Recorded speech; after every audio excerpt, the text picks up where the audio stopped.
just mention what gerrymandering is for people who don't know? One of you want to take it up? Expert. Go ahead. No, you're the expert, probably. So gerrymandering historically goes back actually to the English system in the 16th century, what were called rotten boroughs. Mm-hmm. And these were districts that were created in the House of Commons that had no people in them. So you could be Lord, we could have Lord or Lady Lucy, and she could have her own space, and she's the only one in it, but she gets a seat that would be a parallel seat to someone who's representing thousands of people in London or wherever else. In the United States, this was first used actually before there even was a United States in the Continental Congress in Massachusetts. Eldridge Gerry was a Massachusetts politician who was drawing districts that were designed to help elect certain people. What it fundamentally becomes, at least in the American case, is when we have our every 10-year census and we get our new population numbers, it is the effort by both parties to draw the lines for districts in a way that benefit them by maximizing the number of seats they can win. So if we have 100 people and 50 are Democrats and 50 are Republicans, and we're going to have 3 seats, what each party wants to do is to create a setup so that they're likely to win 2 of those 3 seats. So generally, if the Democrats are in charge, they'll try to create 2 districts where they have just above the amount they need as a majority to hold those districts and put all of the others in a separate district. A really good example of this is Austin itself, where we are right now. Austin's a pretty progressive city. It's a city that should be electing a lot of Democrats.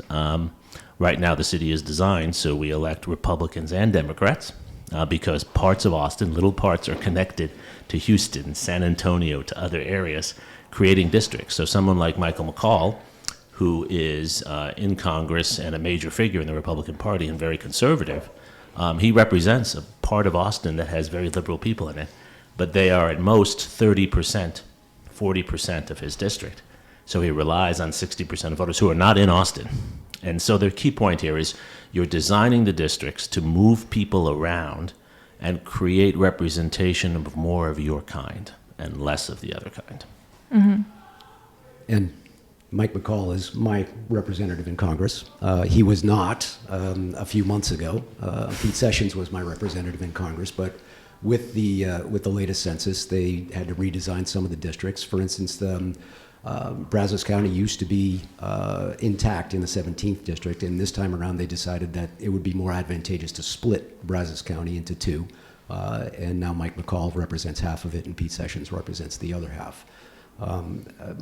Gerrymandering for me is, of course, we use the word gerrymandering. I wish we would stop using the word gerrymandering because it doesn't mean a lot to a lot of people. They're rigging elections. We're all, and both parties are doing it. They're just simply choosing, representatives are choosing their voters rather than voters choosing their representatives.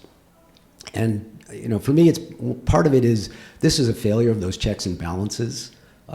Because the judiciary should be able to check what's going on, and the judiciary has basically punted this entire issue, saying it's too complicated, we can't get our heads around it. We can't define what gerrymandering is. Therefore, go and do whatever you want to do. So practically, you may elect a representative, and like a month later, redistricting happens, and you may get another one. Yeah. Without electing that representative.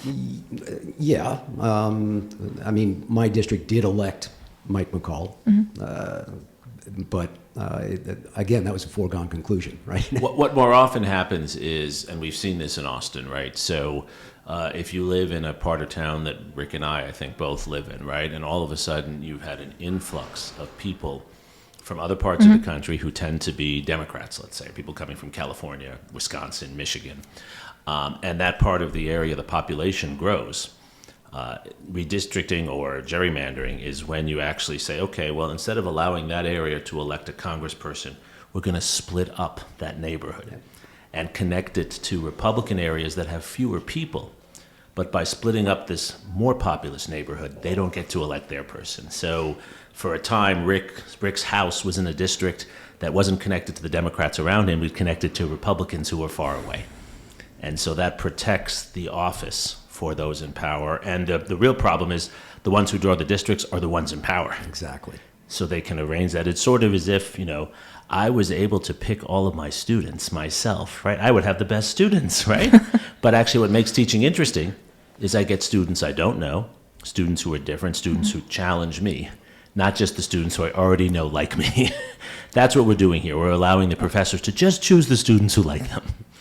And I think it really depresses participation, right? It really depresses belief in our institutions as well, because in my neighborhood, it is predominantly a Democratic neighborhood. But back in 2010, they got gerrymandered into the 17th district that ran from North Austin all the way up to McLennan County, all the way out to Freestone County, all the way out to Brazos County, and all of the rural areas in between. And the gerrymandering now is so precise and so accurate that once you're gerrymandered into a district like that, you are literally facing a decade without representation in the United States Congress. And for all the folks that are in areas like where I live, they're now into their second decade of no hope of representation in the United States Congress. So it really depresses belief. And I think where this also has a big effect is on the extreme behavior of elected politicians. Absolutely. So you take someone like Mike McCall again, right? Even though he has a lot of Democrats in his district, and if you talk to him privately, as I have, he's sympathetic to a lot of what they think. He is dependent on the 60% in his district who are far-right Republicans.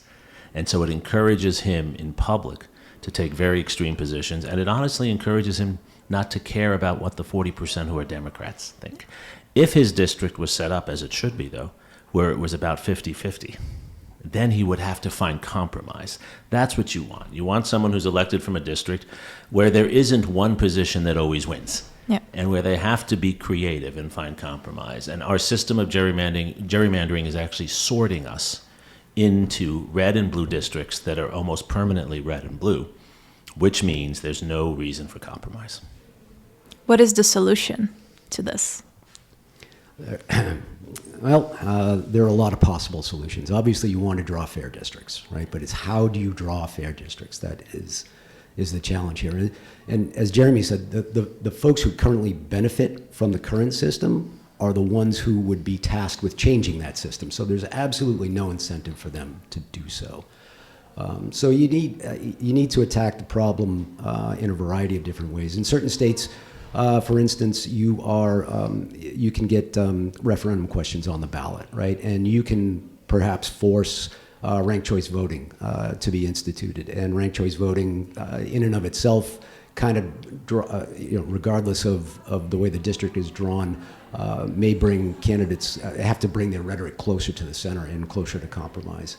Ultimately, again, though, to draw fair districts, I think we've got to take several different steps. We've got to get the judiciary to impose some sort of check and balance on what's going on. I'm not sure how we can get that or do that. You mean the Supreme Court? I would love it if it was the Supreme Court, but state Supreme Courts tend to vary in their decision making. So originally, the Democrats in New York had drawn a gerrymandered set of districts that I think would have favored Democrats 22-6 or 22-4. I mean, something crazy like that. And their state Supreme Court threw it out and forced them to draw more fair districts. But the state Supreme Court here in Texas, of course, has taken no actions against how districts are drawn here.